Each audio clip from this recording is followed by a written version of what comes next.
It's the Bill and Scott Cubicle Show. Yeah? It's the Bill and Scott Cubicle Show. Yeah! How you doing? Good Monday. Good Monday. That's how I like to it. ya. I like the shortening of good morning. Wow. Good morning and Monday. Here we are glowing Look today. at it. What is going on? We are glowed up, as Meek Mill would say. That's because this is episode 20. 20. I'm Scott. I'm Bill. And this is the Bill and Scott Cubicle Show. So we got a lot coming up on today's show. We're going to get into some Usher talk. He's getting sued once again. McGregor's showing the ultimate form of disrespect. We're going to get into that into a few minutes. But a big thing hyped up was this this Shark versus Michael Phelps race that was supposed to happen on Shark Week to close it all out. And let's just say... Let's start it all off. Oh, was it? This is Shark Week.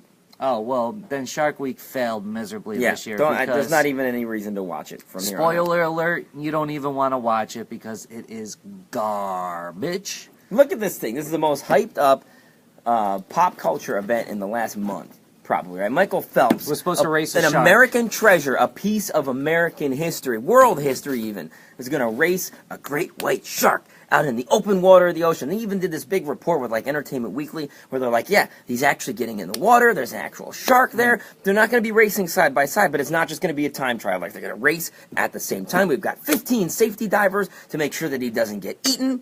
And what happened? He didn't get eaten. He sure didn't get eaten because it was a CGI shark. Yeah, it wasn't even a real shark. At the end of the day, the shark won by only, like, 2 seconds in a 100-meter, like... These freaking people, they did some estimations, some calculations, and they were like, well, this is how fast a shark would swim. So they had Michael Phelps swim in the ocean. He actually, well, good God, he actually did swim. But then they took the calculations and made a CGI shark. They had to chase a CGI seal in the water next to Michael Phelps. And I just, this is beyond what is acceptable, all right? This is more than a tease, all right? This is fraud. Yeah. Listen, I didn't expect them to be side-by-side racing in, like, an Olympic swimming pool, but I expected it not to be a CGI shark. They lied to us. Like, I was expecting it to be, like, one in one pool and the other in, like, another pool, and there'd be, like, some cement in between them to block them out with, like, a net. But no, we didn't even get anything like that, so major fail, Shark Week. This is why I don't bother with Shark Week at all. No, it used to be good. If you watch Shark Week, I'm going to need you to tell me why, because I don't get it. I've never gotten it, but after this, I thought this is going to be the turning point. This is where I say, hey, Shark Week, I'm going to see Michael Phelps get eaten by a shark. Yeah, this is going to be the best thing ever. Or at least, lose gracefully. But the race against a cartoon shark, that's a joke. Discovery Channel is a joke, and I'm pissed. It was, like, really disappointing. It was like the... Alright, so... It was like the Spider-Man of Tupac movies, which means it wasn't that good, unfortunately. These Tupac movies... Alright, so I say the Spider-Man is the Tupac of superhero movies. It just wasn't that good, unfortunately. So okay, this Spider-Man. is like the Spider-Man of... Okay, anyways, let's move on. Actually, wait, can I interject a brief segue here? Who do you think is better, Tupac or Biggie? Well, I enjoy Biggie way more. I like way more Biggie songs, but as somebody that touched the people, that was Tupac. Okay, cool. Like, he had more, like, he was, like, going to try getting politics, all that stuff. And Pac did all that politics stuff and became politician, started his own party like he wanted. Changed the world. I think he could have done a lot of great stuff, to be honest with you. All right. I like Pac, but music-wise, Biggie. Okay. I don't feel informed enough to have an opinion. I think Biggie's really overrated, but I don't know much. I think Biggie's Tupac a better music, rapper. Like, so. Pac is an ABC rapper. Okay. You know? That's fair. Like, There's another... I feel like we need to spin this off and do another topic for another day, because we got a full show planned out. So. Okay, yeah. We'll talk about Tupac at a further date, so... Here's something that makes me really upset, speaking of things that make me irritated. I'm almost out of this, my Trader Joe's Sesame Honey Cashews. And, there's like a last little bit left in the bag. These came from my grandfather. So, the way it works is my grandfather is in assisted living in Maryland. And he loves cashews. So all my cousins, and like my mom, and all these people got him a bunch of cashews. So he had too many. So last time my mom visited him down in Maryland, she brought me back this bag that he designated for me. The problem is, I'm almost out. So what do I do? Do I just go to Trader Joe's and pick up a new bag? Nope. What you gotta do is you gotta get if you like the taste of that. I sure do. That's what you like. Mm-hmm. Well, you gotta get it from your grandfather. So your mom brought it back from your grandfather? My mom brought it back from my grandfather, who got it from my cousin. Okay, so your cousin needs to get it from Trader Joe's, and he needs to buy it the same way. If he paid for it with a debit card or with a $20 bill or a $10, however he paid for it, he needs to do that. Bring it to your grandfather. And your grandfather needs to have the same amount of bags, everything, and be like, okay, well, this I'm going to put aside for my grandson. And then your mom needs to pick it up and then bring it to you. If you want that same taste in one. My mom has to drive down to Maryland after all that and pick this up and bring it back to me, and that's the way to replicate the taste of this Trader Joe's Sesame Honey Cashews. That's how she originally brought it to you, right? Yep, She drove all the way down to Maryland? Yeah. Yeah, then yeah. I see no fault in that line of thought. That's perfect line of thought. Also, since we're talking about food, shout out to young Bill here. Dude cooked food. I seen on his Snapchat was lit. He showed him cooking food. They call me Billy the Chef when I'm not. Hey, yo, Scott Blaine. Oh, wow. What's good? What up, Scotty B? Look at this. Look at that. Hey. So what you think about Judge? He's the best. He's awesome. He's the greatest player of all time. Why would he? Oh, hot take. Right now, he's Don't at me. That's a hot take. That's a hot take right now. I mean, how can you not like the guy? Pure class, and just you like to see the long ball, and he does it. How do you feel about Bill cooking his own breakfast one day? He didn't go out and buy it. He cooked. I'm a Renaissance man. I do it all. You weren't the one who cooked the broccoli out there earlier, were you? In the microwave? Yeah, that kind of stunk. Is that you? You talking about my broccoli? Oh, yeah, that was nasty when I walked in. What was that? Microwave bag sealed Broccoli broccoli, talk. but that's not actually cooking. That's not the kind of cooking we did over the weekend. I made my own food. This is Drum, everybody. Bye, Scotty. Later. All right, so Billy cooked food over the weekend. Usher is at it again here. I had a great segment, but when I said it earlier, a segue for it, people kind of looked at me.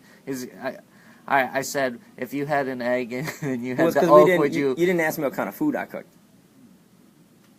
I know, but I was thinking if I should really do it because... It was scrambled eggs. I made scrambled eggs. Listen, the reaction I had in our pre-show prep... Do the bit. All right, here we go. I didn't get a good reaction, and I might get yelled at for this. Who cares? Here we go. You got to break... You can't an make an omelet without breaking a few eggs.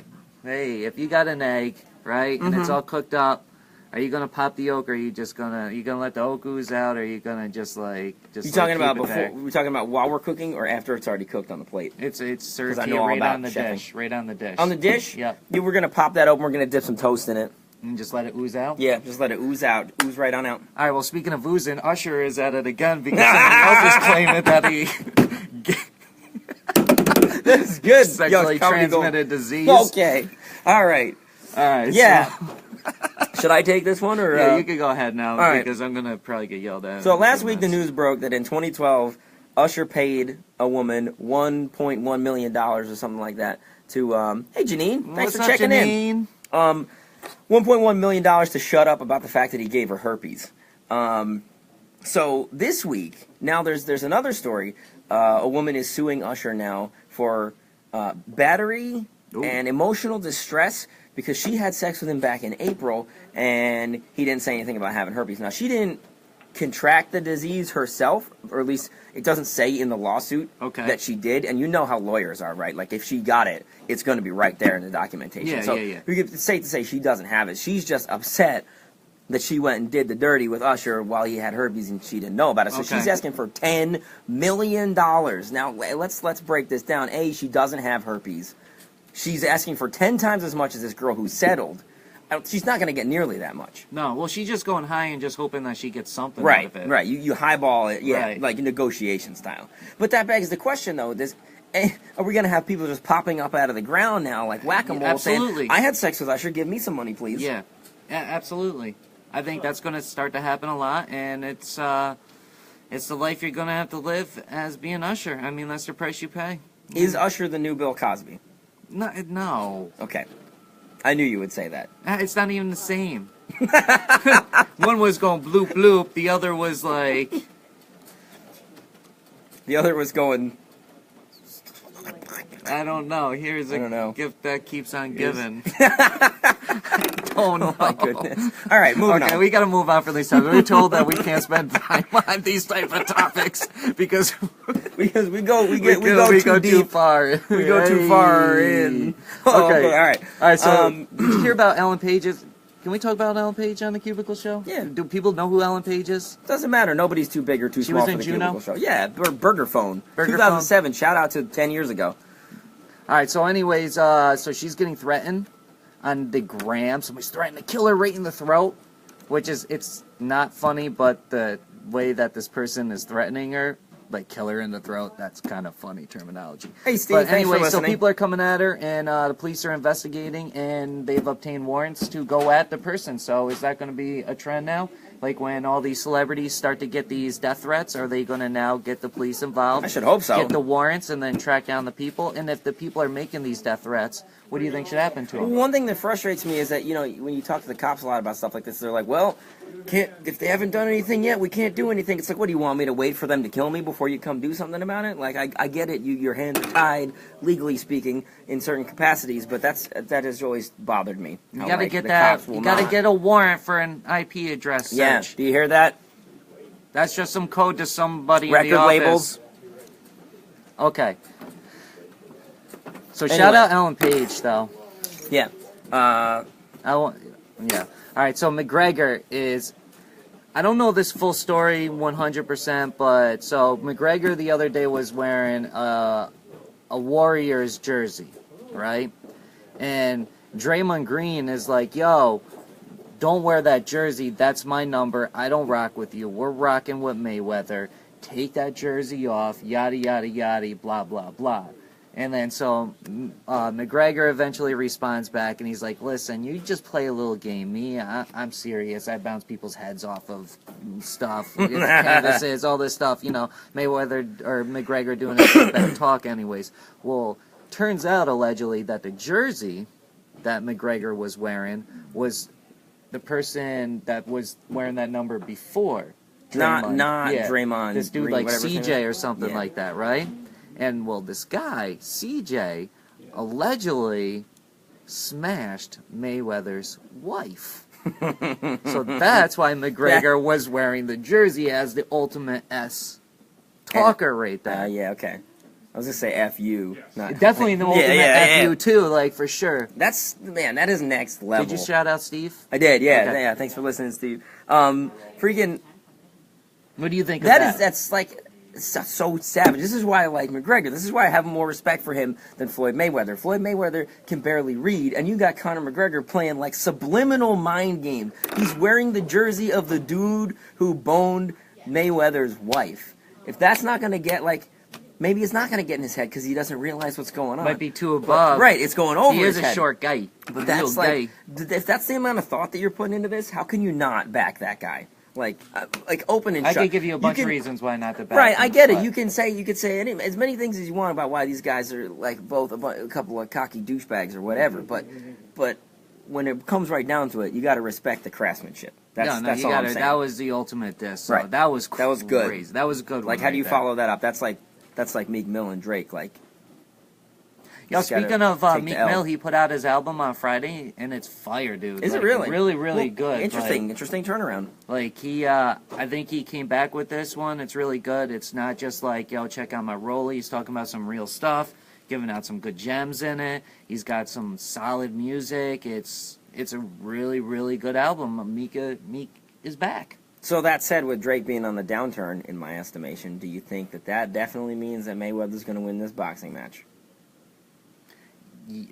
The only Everybody way already thinks that McGregor wins is if he knocks him out. It's a boxing match. It's not in McGregor's favor. It's not in his favor at all. Everything from the gloves to the rounds to the fight. The fancy footwork. Nothing is in McGregor's favor. If he lands a nice solid left, he might knock him out. That's a fact. You think he could knock him out cold, one hit, and take it home? Yes, I do. Cool. I I hope do that think happens. that. But if that don't happen, Are we're you- just going to see a bunch of dancing around the ring for 12 rounds. So, Are you going to watch the fight at your house? yeah, I am. You going to come over? Yeah, I am. I think When Daryl's is it? coming over too. Cool. What is it? August August 26th? Yeah, 26th, So that's Saturday a night. Saturday. That's perfect. Cool. All right. Because we got Future the 23rd. Yeah. Jams presents We're just Future. making plans right That's here back, on yeah. there. All right. Okay, yeah, so... We'll have a lot to talk about With that that Monday being morning. said, that's that for this episode of the Bill and Scott Cubicle Show. Yo, I'm going to say, this was a good episode. It's solid. 20. Episode 20. That's in because the we're no books. longer teenagers. Now we're like nearly fully functioning adults. Tomorrow we'll in be terms able of to shows. drink Yeah, you're right. Yo, let's crack open a couple cold ones. on the the show boys. tomorrow. Tomorrow we crack Tomorrow. open some cold ones with the boy. Yo, look at the lights kid. are rolling in Okay. right now. All right, guys. You want with to that see us being drinking said, at work? Till next time, everybody. Enjoy. I'm going to play out our theme song here. Any sensitive info up on that laptop screen that somebody can screen cap and use to make death threats to kill you in the throat? Oh yeah. Shout out Thanks, Kyle. Kyle. Thanks, man. I don't know. Last time I had some stuff up there that I didn't really want to get out. It was a good thing you told them, because Yeah. we have all our videos on demand. Yep. Okay, guys. All right. See you tomorrow, 10:30 Eastern Standard Time, because Eastern Time That's is the the best time zone. time. All right. Bye. One. Cubicle Show. Cubicle Show. I gotta burp. Cubicle Show. Ready to? Cubicle Coming up. Show! That's what I'm talking about, boy! Bill and Scott Cubicle Show. Yeah? Bill and Scott Cubicle Show. Yeah! Bill and Scott Cubicle Show. It's the Bill and Scott Cubicle Show. It's the Bill and Scott Cubicle Show. It's the Bill and Scott Cubicle Show. Cubicle Show. Cubicle Show. Cubicle Show. Not a rectangle show. Not a triangle show. Not a pyramid show. It's a cubicle show. Bill and Scott Cubicle Show. Yeah? Oh yeah. See how I did this too in iTunes, guys. I updated it, by the way. We just got one. All right. See you guys tomorrow.